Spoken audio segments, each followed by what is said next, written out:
Capítulo 6. A terceira linguagem do amor. Receber presentes. Estudei antropologia em Chicago. Devido às detalhadas etnografias, visitei pessoas fascinantes por todo o mundo. Estive na América Central, onde pesquisei as avançadas culturas dos maias e dos astecas. Cruzei o Pacífico e analisei as tribos da Melanésia e Polinésia. Estudei os esquimós das vegetações das tundras ao norte e os aborígenes ainos do Japão. Examinei os padrões de cultura relativos ao amor e casamento e descobri que, em cada cultura, o ato de dar presentes faz parte deste processo. Os antropologistas, em geral, são apaixonados pelos padrões culturais que distinguem as culturas e eu também o sou. Será que o ato de presentear é uma expressão fundamental de amor que transcende barreiras culturais? Será que a atitude de amor está sempre acompanhada do ato de conceder? Essas perguntas são acadêmicas e, de certa forma, até filosóficas, mas a resposta a elas é sim. Podemos, inclusive, notar uma profunda implicação prática nos casais norte-americanos. Fiz uma viagem antropológica de campo à ilha de Dominica. Nosso propósito era estudar a cultura dos índios do Caribe. Foi nessa viagem que conheci Fred. Ele não era do Caribe, mas um jovem negro de 28 anos. Perdera uma de suas mãos com uma dinamite em uma temporada de pesca. Devido ao acidente, teve de abandonar sua carreira de pescador. Ele possuía muito tempo disponível e eu apreciei o fato de poder contar com sua companhia.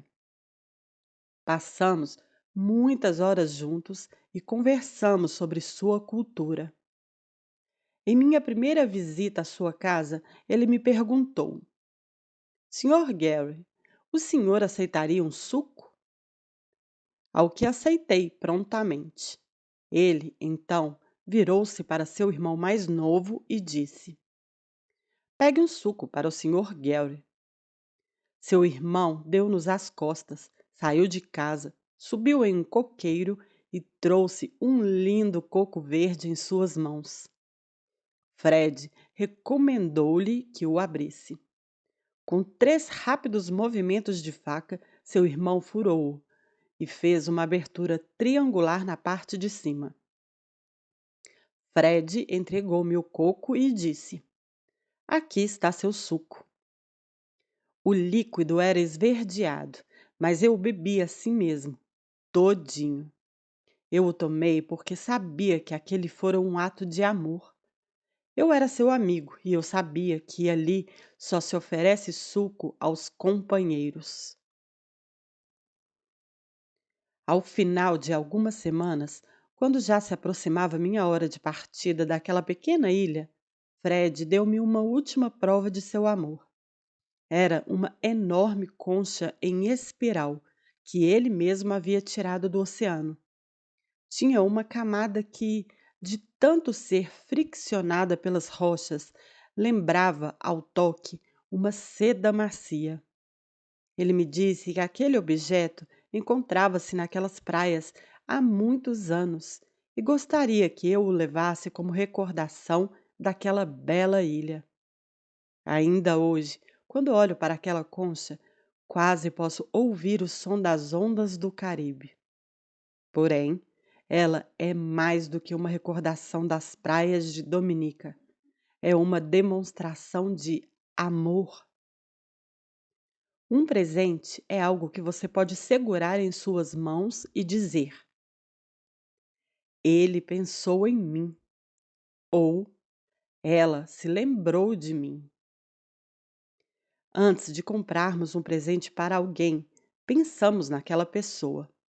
O objeto em si é um símbolo daquele pensamento. Não importa se foi caro ou barato. O importante é que ele seja a prova desse desejo. E não é somente a intenção em nível da mente que se conta, mas o pensamento demonstrado de forma concreta através de um presente que se torna uma expressão de amor. Muitas mães contam histórias de que seus filhos trouxeram-lhes flores do quintal como presente. Elas se sentem amadas, mesmo que seja uma simples flor do jardim delas que não gostariam que fosse apanhada.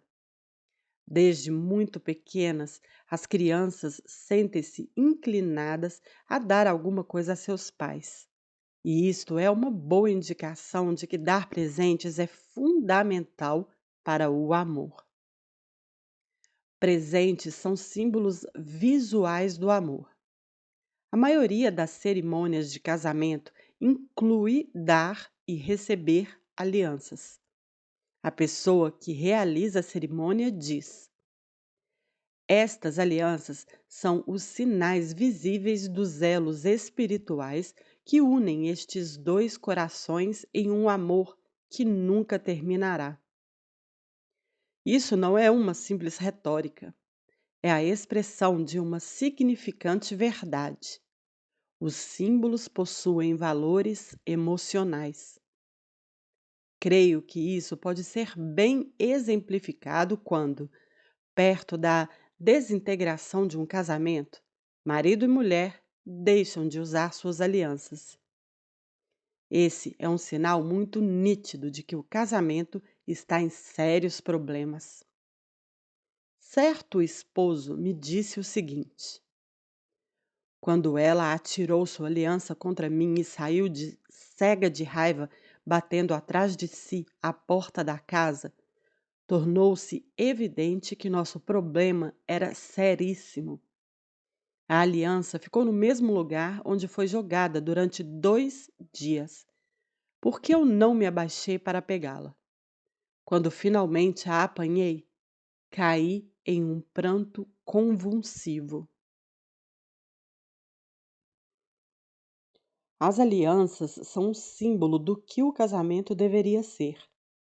Porém, aquela colocada na palma de mão dele, e não no dedo dela, funcionava como um lembrete visual de que aquele casamento desmoronara-se. A aliança solitária provocou profundas considerações e emoções naquele marido. Símbolos visuais de amor são mais importantes para uns do que para outros. Por esse motivo, existem os que, após se casarem, nunca mais tiram a aliança. Porém, também há alguns que nem chegam a usá-la. Essa é outra evidência de que as pessoas possuem linguagens do amor diferentes. Se receber presentes é sua primeira linguagem do amor, então você dará enorme valor à aliança recebida e usá-la-á com grande orgulho. Ao longo da vida, outros presentes também serão motivo de grandes emoções. Você verá neles expressões de amor. Sem lembranças como símbolos visuais, o amor do cônjuge poderá até ser questionado. Existem presentes de todos os tamanhos, cores e formatos. Alguns são caros, outros baratos. Para aquela pessoa cuja primeira linguagem do amor é receber presentes, o preço pouco contará, a menos que haja uma enorme discrepância entre o que se deu e o que se poderia oferecer. Se um marido milionário concede regularmente à sua esposa presentes de somente $1, ela poderá questionar se aquela é realmente uma expressão de amor. Por outro lado, quando as finanças da família são reduzidas, um presente de $1 significará tanto quanto um outro de $1 milhão. Se a primeira linguagem do amor de seu cônjuge for receber presentes, você pode se tornar expert nessa área. De fato, essa é uma das mais simples linguagens para se aprender. Presentes podem ser comprados, achados ou elaborados. O marido que para ao longo de uma estrada e apanha para sua esposa uma rosa silvestre, achou ali uma singela expressão de amor, a menos que ela seja alérgica a flores do campo. Para o esposo que pode pagar, há muitos cartões bonitos e tocantes, e não são tão caros assim. Para aqueles que não podem fazer essa despesa, eles mesmos podem ter os seus, e sem pagar nada. Pegue uma folha de papel, uma tesoura, recorte em forma de coração e escreva no meio a frase: Eu amo você. Os presentes não precisam ser caros. Mas como deve agir aquela pessoa que diz não saber dar presentes? Não sei dar presentes. Durante toda a minha infância e adolescência, recebi poucos presentes. Não sei escolher o que oferecer às pessoas. Isso não é natural em mim. Parabéns! Você acabou de fazer a primeira grande descoberta no caminho para se tornar um grande amante. Você e seu cônjuge possuem diferentes linguagens do amor. Agora que já sabe disso, comece a busca para descobrir sua segunda linguagem do amor. Se a primeira linguagem do amor de seu cônjuge é receber presentes, você poderá se tornar expert no assunto. De fato, essa é uma das mais simples linguagens para se aprender. Por onde começar? Faça uma lista de todos os presentes que, na sua opinião, seu cônjuge gostaria de receber.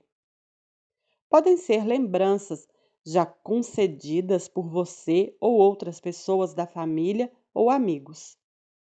A lista poderá dar uma ideia dos presentes que seu cônjuge desejaria ganhar. Se você tiver dificuldade em fazer uma seleção destes objetos, consulte outros membros da família. Nesse meio tempo, chute, mas faça uma lista com presentes que estejam mais à mão e adquira-os para seu cônjuge. Não espere por uma ocasião especial. Se receber presentes for a primeira linguagem do amor dela ou dele, praticamente tudo que você lhe conceder será recebido como expressão de amor. Se ela ou ele foi muito crítica em relação aos presentes que você ofereceu no passado, pois muitos deles não foram por ela apreciados, então essa é uma grande dica de que receber presentes, por certo, não é a primeira linguagem de amor do seu cônjuge. Presentes versus dinheiro. Se você está para se tornar um presenteador eficaz, deve mudar sua atitude em relação ao dinheiro. Cada um de nós possui uma percepção individual dos propósitos de nosso salário na vida e temos várias emoções relacionadas à forma como ele é empregado. Alguns se sentem bem quando o gastam. Outros, porém, possuem uma perspectiva de economizar e poupar o máximo possível. Em geral, apreciamos o fato de economizar e gastar nosso dinheiro sabiamente. Se você aprecia gastar seu salário, praticamente não terá dificuldade em comprar presentes para seu cônjuge. Porém, se você for tipo mão fechada, sem dúvida experimentará uma resistência emocional à ideia de gastar seu dinheiro como expressão de amor. Você não compra algo nem para si, Por que comprar para seu cônjuge? Essa atitude, porém, não revela que você, a bem da verdade, adquira algo para si mesmo. A economia e o investimento de seu dinheiro proporcionam-lhe segurança emocional. Você provê suprimento para sua própria segurança emocional na forma como lida com o seu salário. O que você realmente não faz é suprir as necessidades emocionais de seu cônjuge. Se porventura descobrir que a primeira linguagem do amor dele é realmente receber presentes, então talvez perceba que comprar presentes para ele ou ela é o melhor investimento que realizará. Você investirá em seu relacionamento e encherá o tanque do amor emocional de seu cônjuge. Com o tanque cheio, ele ou ela corresponderá ao seu amor emocional em uma linguagem que você, por certo, entenderá. Quando as necessidades emocionais de ambos são supridas, o casamento toma uma dimensão totalmente nova. Não se preocupe com seus investimentos. Você sempre será um poupador, mas investir no amor de seu cônjuge será comprar a ação mais cara da bolsa de valores. O presente da presença. Existe um tipo de presente que é intangível e muitas vezes fala mais alto do que qualquer outro que você possa ter nas mãos. Eu o chamo de presente da sua presença, ou presente de si mesmo. Estar ao lado de seu cônjuge quando este precisa de você fala mais alto do que aquele cuja primeira linguagem é receber presentes. Jen disse-me certa vez: Meu marido Donald gosta mais de futebol do que de mim. E eu então lhe perguntei: Por que você diz isso? No dia em que nosso filho nasceu, ele foi jogar bola. Eu fiquei a tarde toda sozinha, deitada em um leito da maternidade, enquanto ele se divertia com os colegas o tempo todo. Fiquei arrasada. Aquele era um dos momentos mais preciosos de nossas vidas. Queria que o desfrutássemos juntos. Desejava que ele estivesse ali comigo, mas Don abandonou-me e foi julgar. Aquele marido poderia ter mandado dúzias de rosas para a esposa, mas elas de forma alguma falariam tão alto quanto se ele estivesse no hospital, ao lado da esposa. Posso afirmar que Jen ficou profundamente magoada com aquela experiência. O bebê tem agora 15 anos e ela ainda fala do ocorrido com todas as emoções presentes, como se tivesse acontecido no dia anterior. Procurei sondá-la com a seguinte pergunta: Você baseou sua conclusão de que Dom aprecia mais a futebol do que a você naquela experiência? Não só, mas também. No dia do funeral de minha mãe, ele também foi jogar bola. Mas ele foi ao funeral? Foi. Mas assim que a cerimônia terminou, ele foi direto jogar. Eu não podia acreditar. Meus irmãos levaram-me para casa, pois meu marido tinha ido jogar futebol. Mais tarde, tive a oportunidade de perguntar a Don sobre essas duas situações. Ele sabia exatamente do que eu falava. É, eu sabia que ela falaria ao senhor sobre isso. Eu estava lá durante todo o trabalho de parto e também quando o bebê nasceu. Tirei fotos. Eu estava muito feliz e não vi a hora de contar para os meus colegas do time a boa notícia. Mais tarde, quando voltei ao hospital, minha bola murchou. Ela estava furiosa comigo. Eu não podia acreditar que era ela quem me dizia todas aquelas coisas horrorosas. Achei que ela ficaria orgulhosa por eu ter prazer em querer dar a boa notícia ao time. A presença do esposo em tempo de crise é o maior presente que se pode dar a um cônjuge cuja primeira linguagem do amor seja receber presentes. Ele prosseguiu. E quando a mãe dela morreu? Provavelmente não lhe contou que eu tirei uma semana de férias antes que minha sogra morresse e fiquei o tempo todo entre o hospital e a casa dela, fazendo reparos e ajudando no que era preciso. Após sua morte, terminando o funeral, achei que tinha feito tudo o que podia. Eu precisava de um descanso. Gosto muito de futebol e sabia que um joguinho ajudar-me-ia a relaxar e a aliviar um pouco a tensão dos últimos dias. Achei que ela compreenderia isso. Fiz tudo o que achei ser importante para ela, mas não foi o suficiente. Ela nunca esquecerá e sempre jogará na minha cara aqueles 2 dias. Ela diz que eu gosto mais de futebol do que dela. Isso é ridículo. Dom era o marido sincero que falhou em compreender a tremenda importância de sua presença. A permanência dele era mais importante para ela do que qualquer outra coisa. A presença do esposo em tempos de crise é o maior presente que se pode dar a um cônjuge cuja primeira linguagem do amor seja receber presentes. A presença física torna-se o símbolo do amor. Retire essa presença e a percepção dessa virtude evapora-se.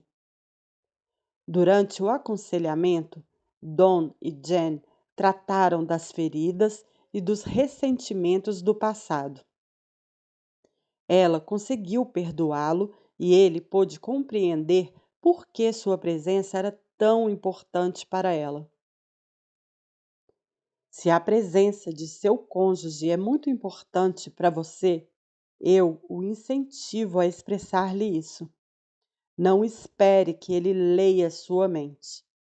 E se porventura ouvir a expressão, gostaria muito que você estivesse lá comigo amanhã, hoje à noite, essa tarde, etc. Por favor, leve esse pedido a sério. Talvez, de seu ponto de vista, sua presença não seja tão importante, mas se você não atender a essa solicitação, poderá comunicar uma mensagem negativa.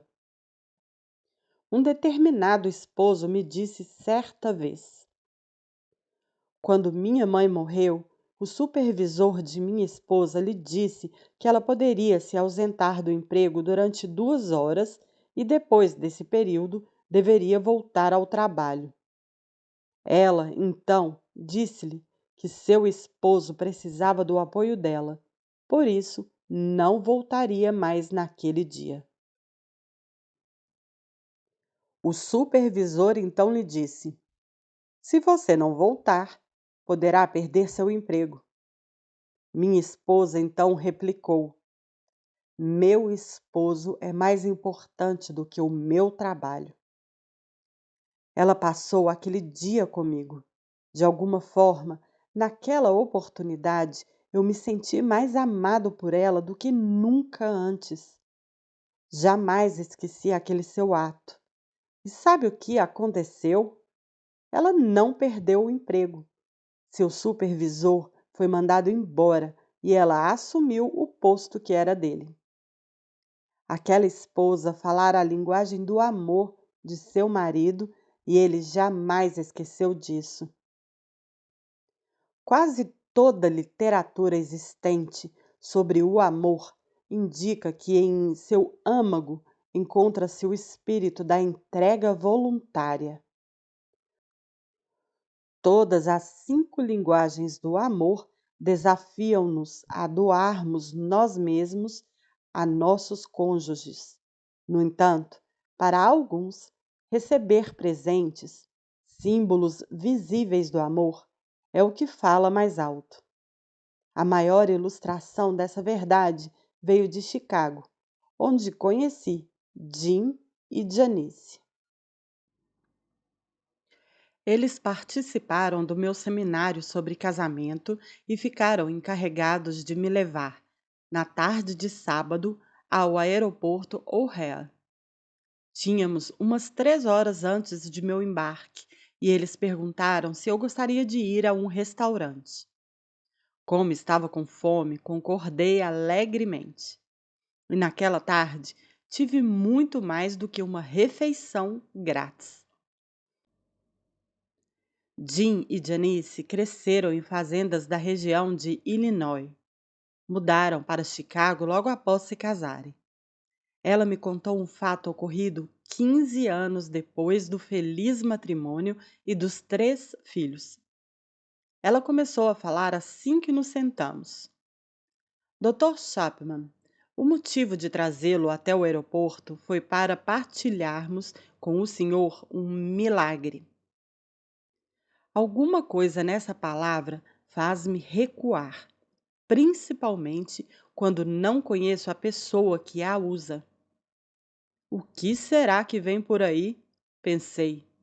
Ocultando esses pensamentos para mim mesmo, dediquei toda a minha atenção a ela. Eu não sabia, mas estava prestes a levar um choque. Dr. Chapman, Deus usou o Senhor para fazer um milagre em nosso casamento. Nossa, como me senti culpado! 1 minuto atrás eu questionava o uso da palavra milagre, e agora Janice dizia que eu era o veículo daquele milagre. Passei, então, a ouvir com mais interesse. Janice continuou. Há 3 anos assistimos, pela primeira vez, um seminário do Senhor aqui mesmo em Chicago. Eu estava desesperada. Pensava seriamente em deixar Jim e já havia dito isso a ele. Nosso casamento estava vazio há muito tempo. Eu já tinha desistido. Durante anos eu dizia a Jim que precisava de seu amor, mas ele não esboçava nenhuma reação. Eu amava as crianças e sabia que elas me adoravam também, mas não sentia nenhum amor da parte de Jim. Para ser sincera, naquela época eu praticamente o detestava. Ele era uma pessoa absolutamente metódica. Fazia tudo por hábito. Era tão previsível quanto um relógio e ninguém conseguia alterar aquela rotina. Ela continuou. Durante muitos anos, tentei ser uma boa esposa. Eu cozinhava, lavava, passava, colocava em prática tudo que uma boa esposa deveria realizar. Fazia sexo porque sabia que era importante para ele. Porém, não havia jeito de me sentir amada por Jim. Sentia-me como se ele tivesse deixado de se interessar por mim após o casamento e simplesmente não me valorizava mais. Sentia-me usada e desvalorizada. Quando falei com Jim sobre meus sentimentos, ele simplesmente riu e disse que nós tínhamos um casamento tão bom quanto qualquer outro da vizinhança. Ele não conseguia entender por que eu estava tão infeliz. Lembrou-me então que as contas estavam pagas. Tínhamos uma bela casa, um carro novo e eu podia me dar ao luxo de escolher trabalhar fora ou em casa. E deveria estar alegre ao invés de reclamar o tempo todo. Ele nem ao menos tentou compreender meus sentimentos, o que me fez sentir totalmente rejeitada. E foi assim que 3 anos atrás chegamos ao seu seminário. Ela suspirou e prosseguiu. Até então, nunca havíamos participado de nenhum estudo sobre o casamento. Eu não sabia o que me esperava e, sinceramente, minhas expectativas eram negativas. Achei que nunca, nada nem ninguém mudaria Jim. Durante e depois do seminário, ele quase não falou. Aparentemente, demonstrou gostar do assunto. Inclusive, achou o senhor muito engraçado, mas não comentou comigo sobre nenhuma das ideias do seminário. Não esperava mesmo que o fizesse, e tampouco lhe perguntei coisa alguma. Como já disse, eu já desistira de esperar alguma mudança. Como o senhor bem sabe, o seminário terminou no sábado à tarde. Naquele dia à noite e no domingo, as coisas foram como de costume. Porém, na segunda-feira à tarde, ele chegou do serviço e trouxe-me uma rosa. Fez uma nova pausa para respirar fundo e prosseguiu. Onde você arrumou isso? Eu perguntei. Ele respondeu. Comprei de um vendedor de flores. Achei que você gostaria de ganhar uma rosa. Eu comecei a chorar e agradeci comovida. Logo descobri que ele comprara a rosa de um vendedor em alguma esquina. De fato, eu havia visto um naquele dia. Mas isso não importava, pois o que valia é que ele me trouxera aquela rosa. Na terça-feira à tarde, ele me ligou do escritório e perguntou-me o que eu achava se ele trouxesse uma pizza para jantarmos. Ele pensou que eu apreciaria não cozinhar naquela noite. Disse-lhe que achava a ideia ótima e ele trouxe aquele lanche para casa. Nós curtimos muito aquela pizza. As crianças também gostaram muito e agradeceram-lhe por tê-la trazido. Dei-lhe um abraço e manifestei minha sincera apreciação por tudo. Fez uma pequena pausa e prosseguiu. Ao chegar em casa na quarta-feira à noite, trouxe para cada um de nossos filhos um pacote de biscoitos e uma plantinha para mim. Disse que a rosa logo morreria e achava que eu gostaria de algo que durasse mais tempo. Eu pensei que tivesse alucinações. Não podia acreditar que Jim fizesse aquelas coisas e nem o porquê delas. Na quinta-feira, após o jantar, ele me deu um cartão onde escrevera que, apesar de não saber dizer seu amor por mim, gostaria que eu soubesse o quanto eu significava para ele. Novamente chorei e, sem relutância, o abracei-o e beijei-o. Nessa hora ele falou: Por que não arrumamos uma babá para ficar em casa no sábado à noite e vamos nós dois jantar fora?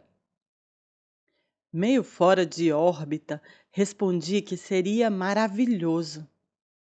Na sexta-feira à noite, ao vir para casa, parou em uma loja de doce e trouxe para cada um de nós um pacotinho com nossos doces preferidos.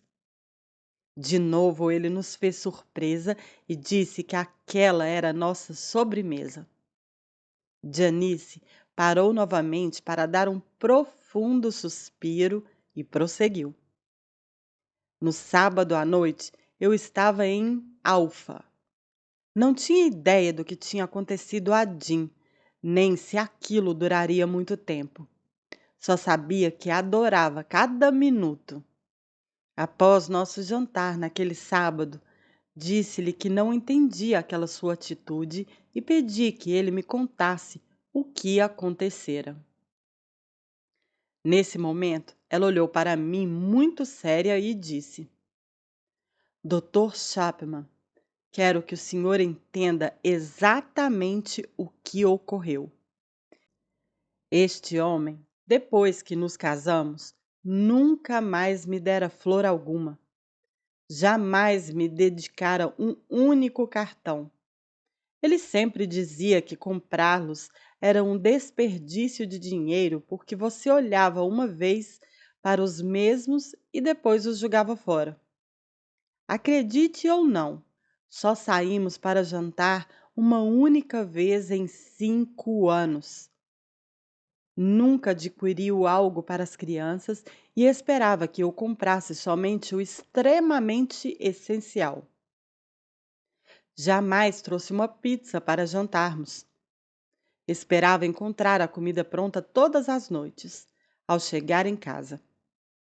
Estou, então, desejosa de dizer que o que aconteceu foi uma mudança radical de comportamento.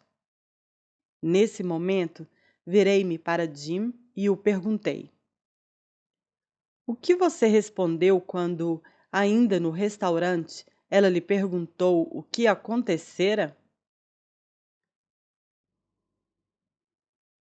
Disse a ela que, ao ouvir seu seminário sobre as linguagens do amor, compreendi que a linguagem dela era o receber presentes. Nessa hora, também percebi que há muitos anos não lhe dava uma lembrança sequer. Para ser sincero, creio que não lhe ofereci algo desde nosso casamento. Lembro-me que quando namorávamos, costumava trazer-lhe flores e outros presentinhos. Mas depois que nos casamos, achei que não deveria mais arcar com essa despesa. Contei-lhe então que decidira dar-lhe durante uma semana um presente por dia e observaria se aquilo causaria alguma mudança nela. Tenho de admitir que presenciei uma enorme diferença em suas atitudes durante aquela semana. Fez uma pequena pausa e prosseguiu. Disse-lhe também que confirmava ser verdadeiras as palavras que o Senhor dissera, e aprender a linguagem certa do amor era a chave para que o cônjuge se sentisse amado. Pedi perdão por ter ficado tão endurecido todos aqueles anos, falhando tanto em suprir sua necessidade de sentir-se amada. Disse a ela que realmente a amava e apreciava todas as coisas que ela fazia por mim e pelas crianças. Disse-lhe também que, com a ajuda de Deus, iria me tornar um expert em presentear e iria me aprimorar nisso por toda a minha vida. Nessa hora, Janice me disse: mas, Jim, você não pode continuar a me comprar presentes todos os dias pelo resto de nossas vidas. Não há orçamento que aguente isso. Eu lhe respondi: pode ser que não dê para comprar todos os dias, mas pelo menos uma vez por semana, acho que sim. Isso soma 52 novos presentes por ano que você deixou de receber nos últimos 5 anos. E quem disse que terei de comprar todos eles? Posso muito bem fazer alguns.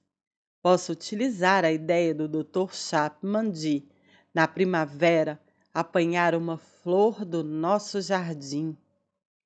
Janice então o interrompeu. Dr. Chapman, que eu me lembre, ele não falhou nenhuma semana já há 3 anos. Ele é um novo homem. O Senhor não acredita como somos felizes. Nossos próprios filhos têm nos chamados de pombinhos apaixonados. Meu tanque tem transbordado de tão cheio.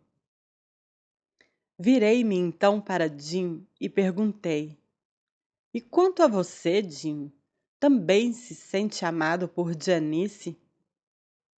Eu sempre me senti amado por ela, Dr. Chapman. Ela é a melhor dona de casa do mundo. Cozinha como ninguém. Minhas roupas estão sempre limpas e passadas. Ela é ótima para lidar com as crianças. Sei que ela me ama. Ele sorriu e continuou: Minha linguagem do amor está muito óbvia para o senhor, não é?